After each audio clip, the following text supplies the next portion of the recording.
For more on the government's response, I want to bring in Kansas Congressman Steve Watkins. Representative, I appreciate you coming on tonight. I want to start with the coronavirus because that seems to be the top type of news that's sweeping the country. It seems like it's something that a lot of the American people are actually paying close attention to. It may be part because the media is also paying close attention to it. So I just want to get your response. What do you think of the U.S. government's response so far to that virus?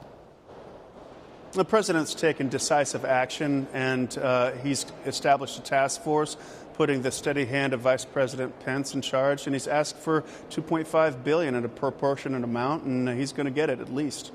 And so regarding that, too, we've also seen them kind of take tighter travel restrictions when it comes to these type of risks, I should say. At first, they took them in regard to China. We see how bad that has kind of gotten in that country. And then we just saw over the weekend, too, that maybe Iran wasn't being upfront with the numbers being reported in that country. The president saying then that they're going to take travel restrictions when it comes to the Iranian regime as well. What else do you think that should come next if this were to continue to escalate around the world? Not necessarily here in the U.S. just yet, but say, for example, that more cases do pop up around Southeast Asia, the Middle East and Europe, countries like that.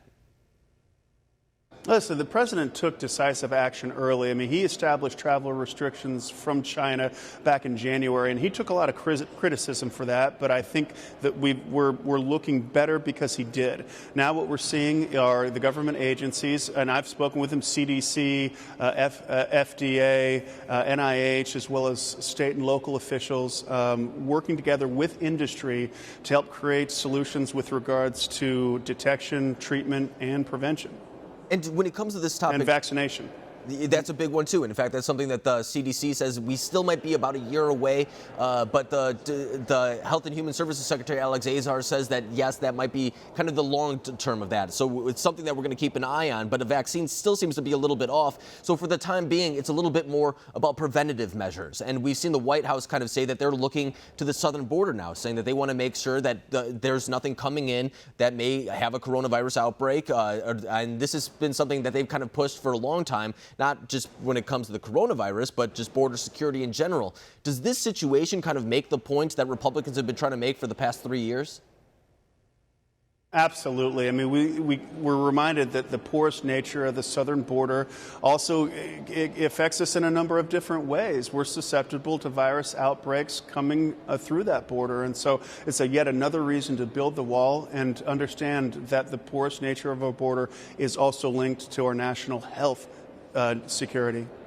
And Congressman, I want to get your take, too, because we know that the Trump administration has taken a hardline stance against China. We've seen the Chinese response to the coronavirus, at first kind of slow walking the numbers. A lot of people not necessarily sure what we should believe coming out of China. So what has been your response to the Trump administration's approach to China just as a whole? Well, I think the administration is spot on. This is a reminder that China is not a great partner on the world stage. And what this really plays to is the Trump trade doctrine. We need to give manufacturers a different alternative to Asia and to China. This is really USMCA, man. This is bringing trade and manufacturing and the supply chain back to the digital and manufacturing North American center.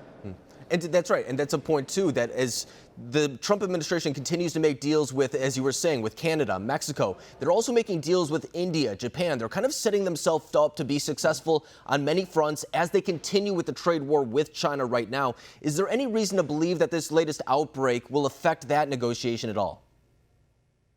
Well, what this latest outbreak reminds us of is that national health and national security are inextricably linked with China manufacturing, and so it will affect how we deal with other countries in our trade moving forward. And when it comes now to the U.S. economy, too, I mean, we've seen, for example, actually there's a little bit of a surge right now on the Dow, which a lot of people weren't expecting. But last week we saw the markets pretty dip for the most part as well. Do you suspect that this will be a temporary type of hardship, or do you think that this is something that maybe Americans should be looking out for moving forward? Well, I think it's too early to say what the market will do, and the markets will adjust. The important thing is that we relocate the global supply and manufacturing back to North America, back to the manufacturing center that it is, and that's going to set our economies up for success in the future. No, and to your point, too, I mean, healthcare, national security, and the economy, people don't like to say it, but they're more entwined than people may think. But Representative Watkins, I really appreciate you coming on today and breaking down this complex situation as we move forward. Thanks, Alex.